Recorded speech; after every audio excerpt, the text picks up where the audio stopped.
In this video, I'm going to show how your behavior is a reflection of your values. And I want to share with you something that really helped me in my life. It's about the relationship between our actions or behaviors and what we value as important in our lives. It can be hard for some people to see the connection, but paying attention will help us improve ourselves over time.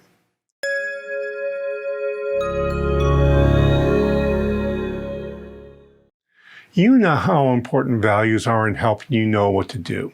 The problem is when you're under a lot of stress, you might find yourself acting in the exact opposite of what you want to do. According to Dr. Kelly Crace, when we're under stress, we often will do the exact opposite of what our values tell us to do. I know this happens to me. I beat myself up. And instead of noticing what I'm doing, I just barrel along with my bad behavior. When the stress gets just a little less, my next step is to beat myself up about how poorly I behave.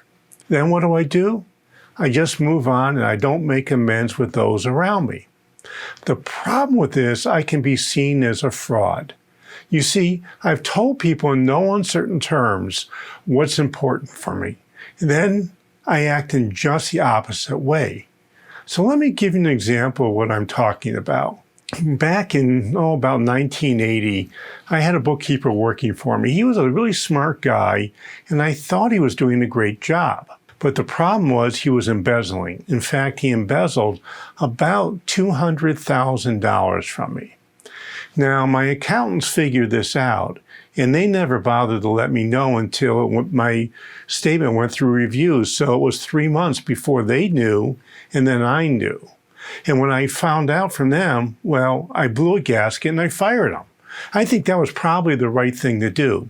But then I went on and I blamed everybody in the universe except for me for letting the embezzlement happen. After all, I wasn't checking the bills. I wasn't making sure the bills weren't getting paid on time. I wasn't doing anything that a responsible owner would have been doing, but I had to blame the world. I blamed everybody. I blew my gasket. I kept yelling at people all the time about how they were doing something that was stupid. It was me that had been doing this stuff. It was stupid. Now, that doesn't do anybody any good. And I was saying I have this great personal responsibility value where I'm going to be personally responsible for everything that happens in my life. Well, when I was screaming at people and I was justifying my behavior and saying, well, it was their fault, it wasn't my fault, and all that sort of stuff, guess what happened? I was seen as a fraud because I wasn't being consistent with what my values said. So here's what happened in that situation. First, I was in disbelief that I had the embezzlement happen in the first place. I just wouldn't take any responsibility. Then I blamed my accountants for not telling me. Then I spent way too much time before I fired Hal for stealing because I was trying to find a way to justify my way through in saying that it wasn't my fault. And in the meantime, my creditors were getting more cranky because my bills hadn't been paid and we were 90 to 120 days overdue and they were all getting ready to shut me off. I eventually dealt with the issue, but only after trying to lay the blame on anyone except me, and then I justified my behavior, even putting me further behind the 8 ball, and nobody believed that I had a core value of personal responsibility. Why? Because I wasn't walking my talk. So I don't want this to happen to you. Instead, I want you to live your values to the fullest, even when you're under stress. So here are some simple things you can do to combat this issue.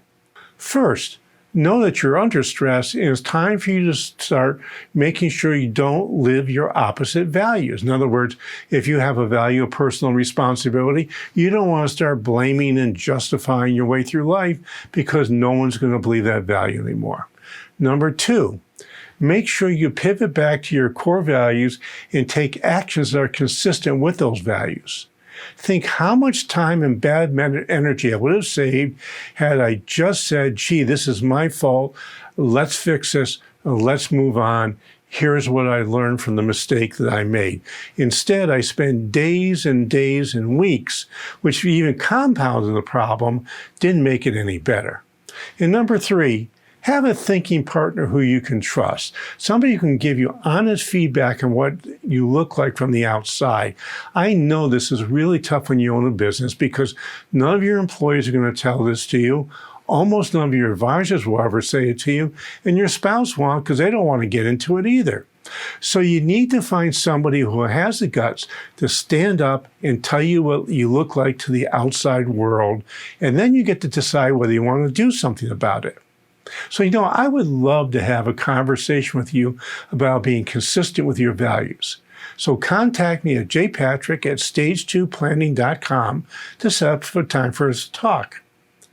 In the meantime, if you're not ready to talk, download our free infographic on how to create great values in your life.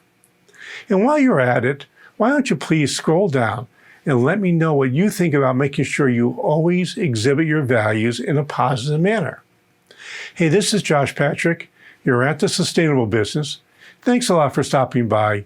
I hope to see you back here really soon.